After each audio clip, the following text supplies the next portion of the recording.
وہ گروپ تھا اس مکے میں، اس عربستان کے اندر، اس کو میرے نبی نے سیلویج کیا، انصاف کیا، ایکسپلائٹیشن کو ختم کیا.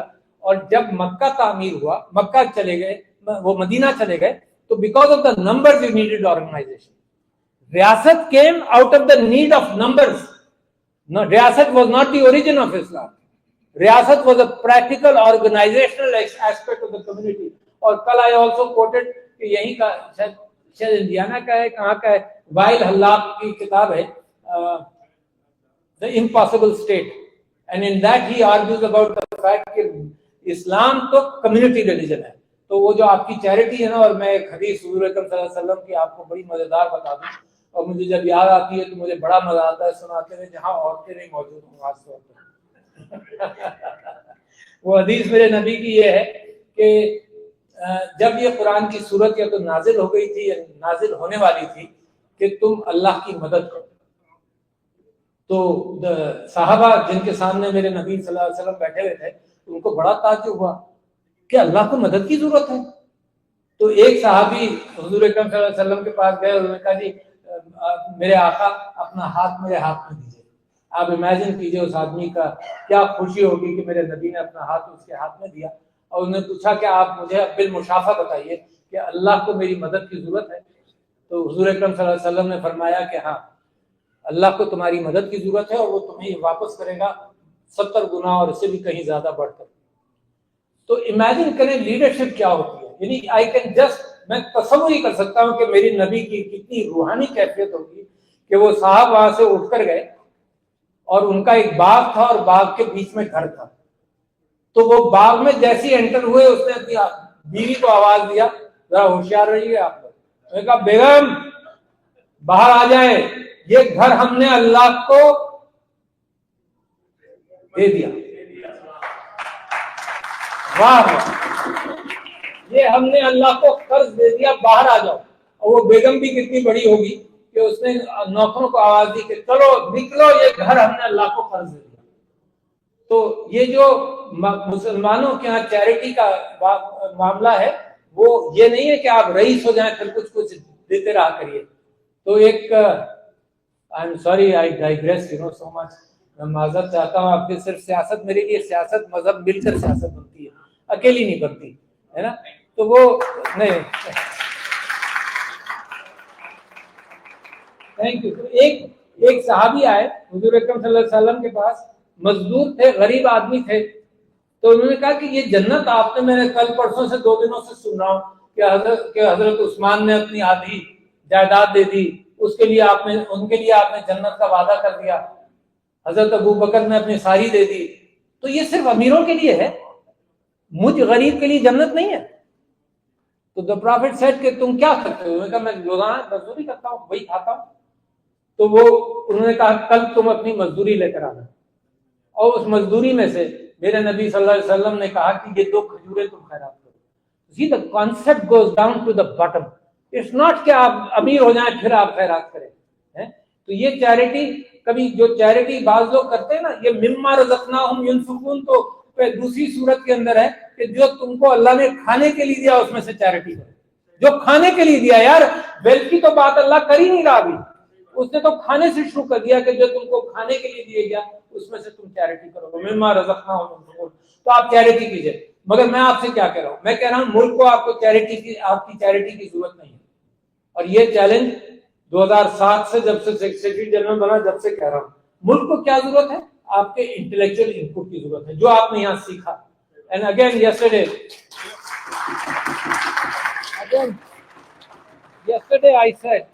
یسٹرڈے آئی سیڈ کہ یہ پاکستان اگر بنے گا نا، یعنی پہلا قدم ہے ہمارا عمران خان کو آزاد کریں، الیکشنز ہوں، سلجھی سچی حقیقی قیادت آئے عمران خان کی لیڈرشپ میں. مگر پھر پاکستان کو بنانا ایک بہت بڑا کام ہے، کیونکہ یہ پولیس کو جس طرح سے خون لگ گیا ہے، پولیس جس طرح سے گھروں کے اندر گھس کر مارتی ہے، پیسے لے جاتی ہے، لوٹتی ہے، جس طرح سے سب کے منہ کو یہ ظلم لگ گیا، جس طرح سے پاکستان کے اندر میری زندگی تو میں I am conscious of politics since 1960s 60 سے لے کر اب تک میں نے اس سے زیادہ ظلم نہیں دیکھا. تو میں جب یہاں آیا ہوں تو I want to draw the attention of the United States Congress and Senate on only 2 things. One is کہ ہیومینیٹیرین جو ظلم پاکستان میں ہو رہا ہے اس کے لیے میرا آئین. Thank you.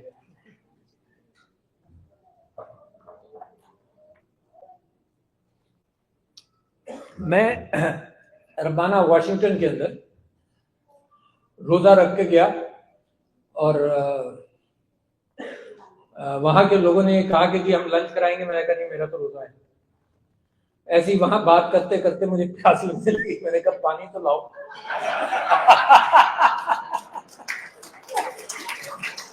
اور وہ پانی لے آئے 2 گلاس. ایک میں نے پورا پیا, دوسرا پھر آدھا پیا. مجھے خیال آیا کہ میں نے انہیں اپنے پاکستانی دوستوں سے کہا جو مجھے ڈرائیو کر کے لے گئے تھے, میں نے کہا تم نے کیوں نہیں مجھے روکا. کہنے لگا اللہ کی طرف سے آ رہا تھا, ہم کیوں پیچھے پڑتے.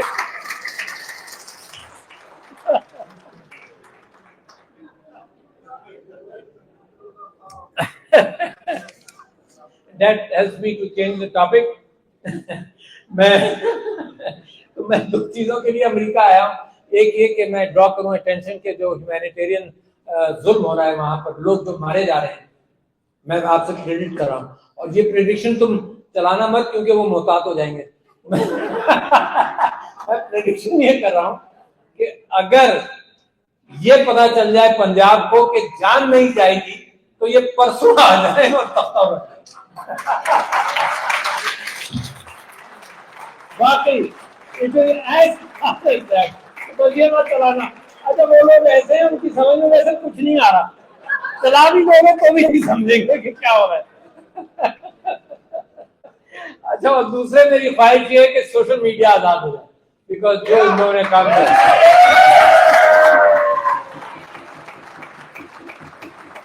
مجھے دوست کا مشورہ دیتے ہیں. سجاد برقی نے مجھے مشورہ دیا کہ دیکھیں if you go and you are meeting the congressman and everybody, the dignity of your presidency demands that you are not asking them anything.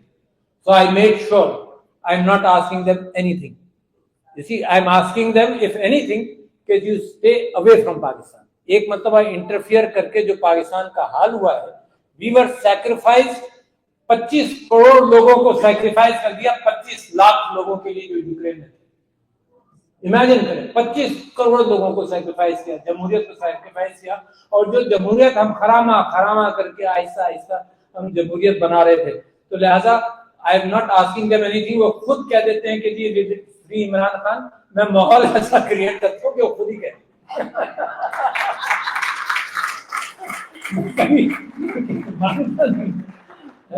تو میں سمجھتا ہوں کہ سوشل میڈیا آزاد ہو جائے اور یہ قتل و غارتگری نہ کریں تو پاکستان کو ہم چند مہینوں کے اندر آزاد کر لیں گے. اچھا جی 100% مجھے اس بات پہ یقین ہے. اچھا میں اب اس بات سے ایک طرف جانا چاہتا ہوں. ایک میں نے آپ سے یہ بات کہی کہ آئی ایم کنوینسڈ کہ the fastest route for change is کہ کہیں نہ کہیں ڈائلاگ اوپن ہو. میں نے بڑی کوشش کی. میں آپ سے خدا کی قسم کھا کر کہتا ہوں کہ ہر قدم پر کوشش کی. While I was the president, Imran Khan صاحب سے مجھ سے ہمیشہ مسلسل یہ کہتے رہے کہ ڈاکٹر صاحب کوشش کریں, ڈاکٹر صاحب کوشش کریں. اور میں کوشش کرتا رہا. اینڈ اس کے بعد بھی میں کوشش کرتا رہا. میں نے تو ایک کتاب, بڑی اچھی کتاب ہے, آپ لوگ بھی پڑھیے. میں نے اپنی زندگی میں محسوس کیا کہ میں جب کوئی سوچ بنا لیتا ہوں تو بدلتا کیوں نہیں. Why am I so fixed in my ideas? تو میں نے 2 کتابیں پڑھی. ایک تو خیر اس کا نام یاد آ جائے گا بعد میں. ایک کتاب میں نے پڑھی تھنک اگین. تھنک اگین کی کاپیز میں نے, آپ نام لے لیجیے, سب بڑوں کو میں نے بھیجی جب میں پریزیڈنٹ تھا. جو پرائم منسٹر تھے, جو ایکٹنگ پرائم منسٹر بنے, جو آرمی کے لوگ تھے, چیف آف آرمی صاحب, سب کو کاپی بھیجی. یہ پال ایڈمز کی کتاب ہے. تو وہ اس کے اندر 2 چیزیں ہیں سر, اور بڑی اچھی چیز ہے. ایک یہ کہ دوبارہ سوچنے کے لیے کہیں تم پھنس جاؤ, کسی راستے پر لگ جاؤ, تو دوبارہ سوچنے کے لیے کیا 2 چیزیں ضروری ہیں. ایک چیز تو یہ ضروری ہے کہ تمہارے دماغ جو ہے نا وہ اوپن رہے فار فردر انفارمیشن. یعنی کہ اگر آپ نے فیصلہ بھی کر لیا نا تو آپ مزید انفارمیشن کے طالب ہیں. جب آپ یہ سمجھتے ہیں کہ آپ ہی ایکسپرٹ ہیں تو دروازہ کلوز ہو گیا. ٹھیک ہے نا. تو ایک تو you should be humble enough to recognise the fact that you don't know it all and you are still open. دوسرا, اور وہ بھی بڑا ہے کہ تمہیں یہ ہیوملٹی ہونی چاہیے کہ تم یہاں, اور میں تو واقعی یہ محسوس سمجھتا ہوں اور آپ کے سامنے کلیئرلی ایکسیپٹ کر رہا ہوں کہ I was not deserving to be the president. ٹھیک ہے, فار ملٹیپل ریزنس. ایک تو ریزن یہ تھا کہ مجھ سے پہلے جو 3 پریزیڈنٹ تھے سب کراچی کے تھے. تم منطق بنتی نا, یعنی Musharraf from Karachi, Mamnoon Hussain from Karachi, Asif Zardari from Karachi. تو میں نے کہا چوتھا تو ہونا ہی نہیں چاہیے یار, آپ سے آدمی آئین کی بھی فکر کرے اور یکجہتی کی بھی فکر کرے. تو I don't want to be, اور میں چاہتا تھا کہ کے پی سے کوئی پریزیڈنٹ آنا چاہیے. اچھا, مگر اتفاق ایسا ہے کہ ہر پارٹی کے اندر کوئی ضروریات ہوتی ہیں, وجوہات ہوتی ہیں کہ کس کو کیا بنانا ہے. مجھے خان صاحب نے کہا اسپیکر بن جانا, میں دل نہیں کر رہا تھا, میرا آئی ٹی منسٹر بننے کا دل کر رہا تھا. تو میں نے کہا چلو جی اگر آپ کہتے ہیں اسپیکر بن جاؤ. تو میری بیوی کہتی ہے کہ تم جو مرضی ہے سوچ لو, عمران خان جو کہے گا وہی کر کے آؤ گے.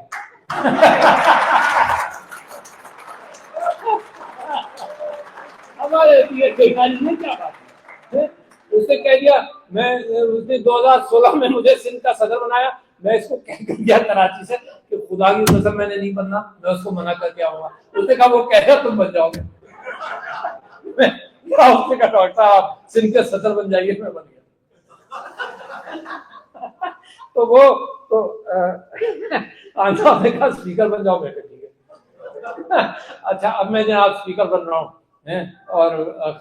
اور یہ کراچی سے چل رہی ہیں, اور اخبار اور ٹی وی پر چل رہا ہے کہ خان صاحب اسپیکر عارف علی بنیں گے, اور جب یہ اترتی ہیں نا تو ٹی وی پر چلتا ہے کہ اسپیکر اسد فیصل بن گئے. اب جناب میں خان صاحب کے کمرے کے باہر مجھے یوں بٹھایا گیا کہ جو فیصلہ ہو رہا تھا اس میں میرا ہی ذکر تھا. تو فیصلے کے اندر جب یہ ہو گیا تو خان صاحب باہر آئے. خان صاحب نے کہا ڈاکٹر صاحب میرے ساتھ کمرے میں آئیے. تو میں کمرے میں گیا تو کہنے لگے کہ ڈاکٹر صاحب یا تو جو بھی آپ کو منسٹری چاہیے وہ لے لیں, یا میرا مشورہ ہے کہ آپ صدر بن جائیں. تو میں نے سوچا, میں نے کہا گیا اب اس بات کو ٹالنا نہیں چاہیے.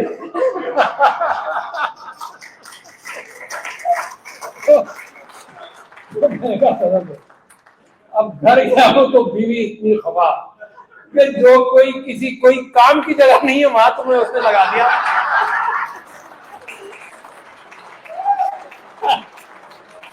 اتنی خبر رہی ہے آپ کے سامنے بیٹھی ہے, میں اس کے پیچھے پیٹ کروں گا تو ویسے کروں گا. اتنی خبر رہی کہ ایک ہفتے معاملے میں لڑائی ہوتی رہی. بچوں کو بھی تیار کر دیا کہ تمہارے ابا جو ہیں پتہ نہیں کس کس کی باتوں میں آ جاتے ہیں. اچھا, بیویوں کو بھی یہ غلط فہمی ہو جاتی ہے نا کہ یہ تو اس کی سمجھ میں کچھ نہیں آتا.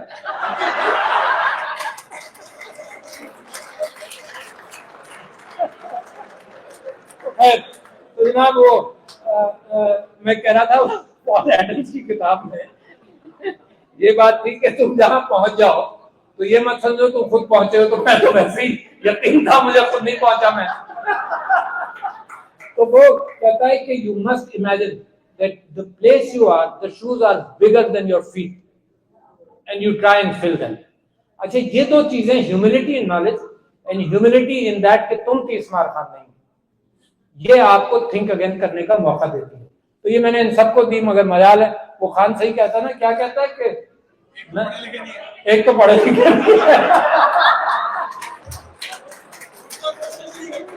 اور پھر کوئی بھی نہیں کرتے. تو یہ مجھے پریکٹیکلی میں نے فیس کیا. تو جناب علی, میں جب سے اس کوشش میں رہا کہ کہیں نہ کہیں کسی level per dialogue who, and I still believe even today کہ ڈائلاگ از دا سولوشن. اچھا جی, میں اس بات کو بات مکمل کروں, میرے پاس چیزیں تو بہت ساری ہیں. ایک میں یہ کہتا ہوں کہ ایک پہلی اویکننگ ہوئی اور ایک دو اویکننگ ہوئی اور تیسری ہو رہی ہے. پہلی اویکننگ کب ہوئی پاکستان میں؟ پہلی اویکننگ جب ہوئی جب عمران خان کی popularity was in the pits when he walked out of the assembly, جب کوئی ٹکٹ لینے والا بھی نہیں تھا, which is true. پہلی اویکننگ میں عمران خان نے وہ جو پاکستان تحریک انصاف کا 4 لفظی سلوگن تھا جب پارٹی بنی کہ we want Pakistan to be a modern Islamic welfare state. اور ہم نے ڈسکرائب کیا ماڈرنٹی, IT وغیرہ سب آپ امیجن کر لیجیے, Islamic ethos per, ethics and morality per state بنے گی. ویلفیئر حضرت عمر کا ویلفیئر کا نظام اور ریاست مدینہ. اسٹیٹ ڈگنیٹی, خودداری. تو جو عمران خان جب نکلا اور سائفر کا اس نے ریفرنس دیا تو اس نے وہ خودداری والا عنصر لوگوں میں جگا دیا. تو the first awakening happened because of خودداری. اچھا, اور اس کو آئی گو بیک, سقراط سے کسی نے پوچھا کہ نیشن کیسے بنتی ہے, تو سقراط نے کہا کہ دو عناصر ہیں, جب ٹریڈ, ظاہر ہے ٹریڈ اور مشاورت, ڈیموکریسی. تو کسی نے کہا از دیٹ اٹ, اس نے کہا نو, تھائماس, یہ جذبہ جو ہے نا خودداری کا جذبہ کہ میں گریک ہوں, میں پاکستانی ہوں, میری کون بے عزتی کر سکتا ہے, تو وہ خودداری کا جذبہ, that is the first awakening. اور اس کے مقابلے میں ایک کتاب فرانسس فوکویاما نے لکھی کہ دی اینڈ آف ہسٹری. اس نے کہا دو ہی چیزیں, اینڈ آف ہسٹری ایسے ہو گئی کہ کیپٹلزم طے ہو گیا, تجارت, اور جمہوریت طے ہو گئی, اس کے مختلف فارمز ہیں, اب ہسٹری ختم ہو گئی. تو سیموئل پی ہنٹنگٹن نے جب کہا کلیش آف سیولائزیشنز, اس نے خودداری کی بات پھر وہ بھی لایا. تو عمران خان نے جو پاکستان کی خودداری جگائی نا, تو پہلی اویکننگ وہاں ہوئی. دوسری اویکننگ کب ہوئی؟ دوسری اویکننگ جب ہوئی جب لوگوں کے اندر عمران خان نے کمپیشن کے ساتھ لوگوں کے جذبات کو سمجھا. آپ یہ دیکھیے کہ اگر اس نے پناہ گاہیں کھولی تو کوئی کروڑوں کو تو فیڈ نہیں کیا نا, مگر وہ جذبہ کہ لوگ میرے بھوکے ہوں تو میں کیسے کھا سکتا ہوں. میرے نبی صلی اللہ علیہ وسلم کا وہ جذبہ کہ جب بھوک ہوتی تھی تو لوگ کہتے تھے جی ہم نے پتھر باندھا, تو وہ کہتے تھے میں نے بھی 2 پتھر باندھے. وہ کمپیشن ہے نا, وہ کیفیت کہ عمران خان جب پرائم منسٹر بن گیا تو وہ لوگوں کے سفر کے اوپر پابندی لگا دی, پیسے بچانا شروع کر دیا. اس نے کہا کہ جی میں نیو یارک جاؤں گا تو وہ آدمی جو 7 اسٹار ہوٹل میں رہتا ہے واشنگٹن میں, وہ ایمبیسی میں ٹھہرا ہے نا. اس نے پیسے بچائے, دکھایا سب کو. وہ پرائم منسٹر چھوڑی اس نے تو اپنی نوٹ بک اٹھائی, قلم اٹھایا اور چلتا بنا. There was nothing in the Prime Minister house which was attractive for him. تو وہ جو کمپیشن ہے نا, وہ کمپیشن پاکستان نے پہلی مرتبہ دیکھا, اور وہ کمپیشن کووڈ میں بھی نظر آیا. کووڈ آپ نے کمال کیسے دکھایا, دیکھو نا ذرا سا گو بیک. تو میں نے یہی جنرلز کو بھی گفتگو کی کہ دیکھو this is the best combination one one situation ہے کووڈ. اور وہ کیسے تھا کووڈ کہ ایک تو یہ بیماری بڑی عجیب سی تھی, اس نے ایلیٹ کو اور غریب آدمی کو برابر کر دیا, سب کو مارا. اگر غریب مر رہے ہوتے نا تو ایلیٹ کہتا کہ یہ بچے زیادہ پیدا کرتے ہیں, گندے رہتے ہیں, ہے نا, ان کا یہی ہونا ہے. تو اس نے سب کو مارا. تو نتیجہ یہ ہوا کہ پالیسیز بنی. ایک دوسرے آپ نے ڈیٹا سے مدد کی, یو آر اسمارٹ انف کہ پولیو سے جو ایڈوانٹیج ملا کہ اگر سیویج کے اندر پولیو وائرس ہے تو آپ نے اسی جگہ کو ہینڈل کیا, تو لوکلی ٹیکل کیا. 2 تیسرے یہ کہ خان نے کہا روزانہ بیٹھو اس کے اوپر, روزانہ بیٹھے, روزانہ ڈیٹا لیا. چوتھے یہ کہ سب کو مارا تو پالیسی بھی بن گئی, اور جو فائلیں مہینوں میں موو کرتی ہیں وہ انسٹنٹس میں موو کرتی ہیں, یعنی ڈیٹا ایکسچینج کرتے تھے انسٹنٹس میں. 5ویں یہ کیپ دیٹ ان مائنڈ, مسلمانوں ذہن میں رکھو ہم نے مسجدیں کھلی رکھی ہے, اور مجھ کو گالیاں پڑتی رہیں کہ حرمین شریفین بند ہیں, عارف علوی تم زیادہ اچھے مسلمان ہو کہ تم نے مسجد کھول دی. امیجن کریں. مگر اس میں برکت کیا ہوئی کہ 2 برکتیں ہوئی. ایک تو مسجد کھلی, اللہ سے عبادت جاری رہی. دوسری یہ کہ ہم نے علماء کو بلا کر کھولی کیسے, ہم نے علماء سے کہا کہ اگر تم ماسک پہنو, سارے نمازی ہاتھ دھوئیں, فاصلہ رکھیں تو تم نماز پڑھ سکتے ہو. تو وہ علماء جو ہر نماز میں کہتے تھے کہ کندھے سے کندھا ملاؤ, پیر سے پیر ملاؤ ورنہ نماز نہیں ہوگی, وہ تیار ہو گئے. دیکھو نا, this is the sense of cooperation for a nation. اس طرح سے یونٹی تلاش کی جاتی ہے.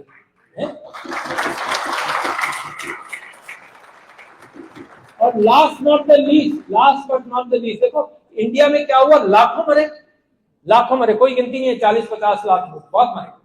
اور وہی جینیٹکس, وہی کلر, وہی ویدر, وہی ریس, اور پاکستان میں بہت کم مرے. Last but not the least کیا ہوا کہ Imran Khan the first leader in the world said کہ میں ٹوٹل لاک ڈاؤن نہیں کروں گا, لوگ مر جائیں گے میرے. یہ ہے کمپیشن. تو کمپیشن والی اسٹیٹ جس میں کمپیشن ہو, جس میں لیڈر کو عوام کے ساتھ کمپیشن ہو, وہ اسٹیٹ رائز کرے گی. اور یہ 91% والا جو فلسفہ ہے نا, یہ ایک بڑی انوکھی کیفیت ہے. دنیا میں ایسا لیڈر نہیں پیدا ہوا جو 91% جس کی پاپولیرٹی ہو, کبھی نہیں پیدا ہوا. یہ جو جھوٹ بولتے ہیں نا, یہ لفظ کلٹ کا استعمال کرنا شروع کر دیا ہے کہ جب سب اتنے بڑے بزرگ بیٹھے ہوئے ہیں ہمارے, یہ سب کلٹسٹ ہو گئے عمران خان کے.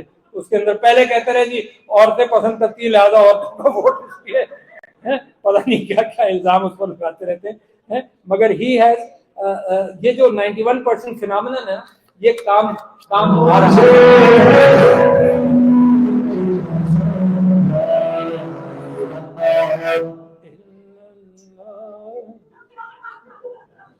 اچھا جی, میں آخری میں بہت ساری باتیں ہیں, اب میں ختم کر رہا ہوں. میں نے کل ہی زہرا نگاہ کا وہ نظم پڑھی, وہ میں آپ کو پڑھ کر سناتا ہوں, اور اس کے ساتھ میرے بھی آنسو ہیں, آپ کے بھی آنسو ہیں. کہ سنا ہے جنگلوں کا بھی کوئی دستور ہوتا ہے. واہ, سنا ہے جنگلوں کا بھی کوئی دستور ہوتا ہے. سنا ہے شیر کا جب پیٹ بھر جائے تو وہ حملہ نہیں کرتا, درختوں کی گھنی چھاؤں میں جا کر لیٹ جاتا ہے. ہوا کے تیز جھونکے جب درختوں کو ہلاتے ہیں تو مینا اپنے بچے چھوڑ کر کوے کے انڈوں کو پروں سے تھام لیتی ہے. سنا ہے کہ گھونسلے سے جب کوئی بچہ گر پڑتا ہے تو سارا جنگل جاگ جاتا ہے. کمال ہے. خداوندہ